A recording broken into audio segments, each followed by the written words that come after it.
আসসালামু আলাইকুম রহমতুল্লাহি ওবারাকাতুহ। আশা করি বন্ধুগণ সবাই ভালো আছেন। আপনাদের কল্যাণার্থে আমি সুন্দর সুন্দর আলোচনা নিয়ে আসি।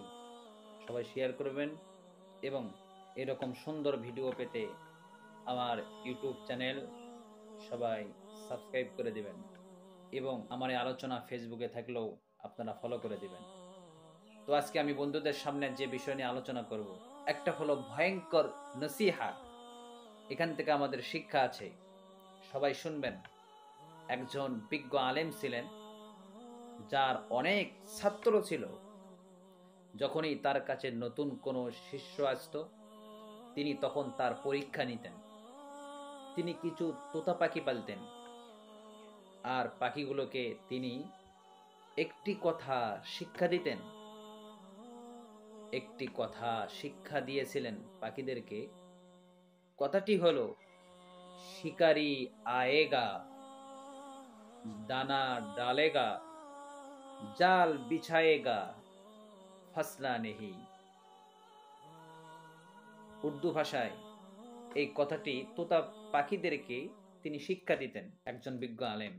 এর অর্থ হলো, শিকারি আসবে, খাবার দেবে, শিকারি আয়েগা, শিকারি আসবে, দানা ডালেগা, খাদ্য দিবে, খাবার দেবে, জাল বিছায়েগা, জাল পাতবে, ফাসনা নেহি, ফেসে যেও না। তোতা পাখি এটা শিক্ষা অর্জন করে তারা পরস্পর বলতো।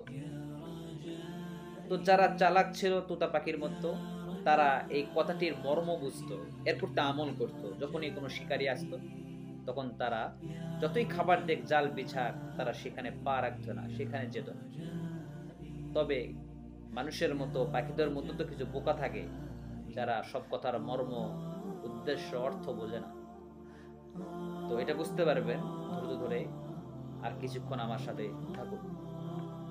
তো যখনই নতুন কোনো ছাত্র আসতো, তখনই সেই বিজ্ঞ আলিম সেই ছাত্রদেরকে কিছু দানা দিত আর একটি জাল দিয়ে বলতেন, যাও ওই গাছের নিচ থেকে কিছু তোতা পাখি ধরে নিয়ে আসো। পাখিগুলো মানুষ দেখা মাত্রই এই বলে গান গাইতে শুরু করে, যা বিজ্ঞ আলিম তাদেরকে শিক্ষা দিয়েছিল। তা কি? শিকারি আয়েগা, দানা ডালেগা, জাল বিছায়েগা, ফাসনা নেহি। তখন বেশিরভাগ ছাত্রই ফিরে আসতো, এই ভেবে যে এত চালাক পাখি ধরা যাবে না, কারণ পাখিরা বলা বলি করছে, শিকারে এসেছে, খাদ্য দিচ্ছে, জাল বিছাইছে, সবাই সাবধান, কেউ যেন জালে এটকে না যাও, জালে যেন আবদ্ধ না হও। এভাবে তারা বলা বলি করতো। তারা আসতো না বিধায় ওই ছাত্রগুলো ফিরে আসতো, উস্তাদকে বলতো, বিজ্ঞ আলেমকে বলতো, এই পাখিরা খুব চালাক, আমাদের ফাঁদে পা দেবে না, পাখি ধরা যাবে না। কিন্তু যদি কোনো ছাত্র জাল পাততো, আর যদি ওই ছাত্র জাল পেতে দানা দিত, তবে দেখতো যে পাখিগুলো মুখে ওই কথা বলছে ঠিকই, কিন্তু দানা খেতে আসছে। অনেক সময় ছাত্র এটাও অবলোকন করছে, কিছু পাখি তোতা পাখির সামনে জাল বিছানো, খানা দেওয়ার পরেও কিছু তোতা পাখি আসতেছে, সেগুলো খাচ্ছে আর জালে ফেসে যাচ্ছে। অর্থাৎ তাদের মুখের কথা তাদের কোনো কাজেই আসছে না। এই পাখিগুলো আসলে কি বলছে তারা সেটাও ভাবছে না, তারা নিজেরাই জানে না। তারা যে বলা বলি করছে, তার সহপাঠী পাখিরা যে বলছে, এটা অনেক পাখি এটা বোঝে না, জানে না, এর মর্ম বোঝে না। পাখিগুলো জানে না শিকারি কি জিনিস, জাল কি জিনিস, ফাসনা কি জিনিস, এটা অনেক পাখি বোঝে না।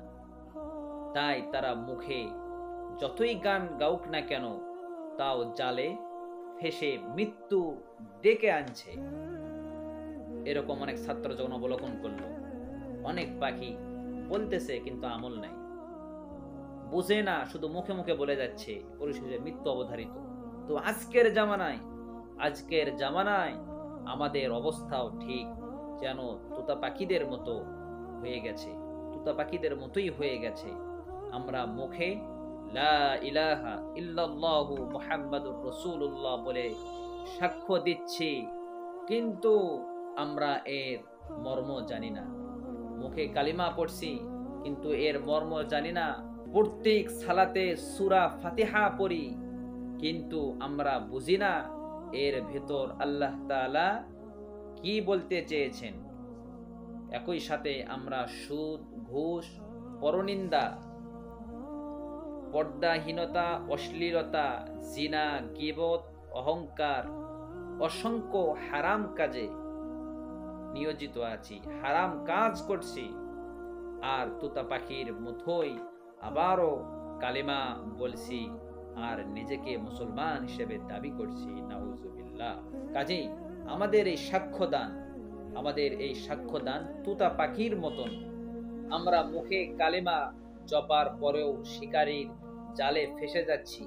আল্লাহ তাআলা আমাদের সবাইকে সঠিক দিন শিখে কুরআন ও সহিহ সুন্নাহ মোতাবেক জীবন গড়ার তৌফিক দান করুন। আমিন।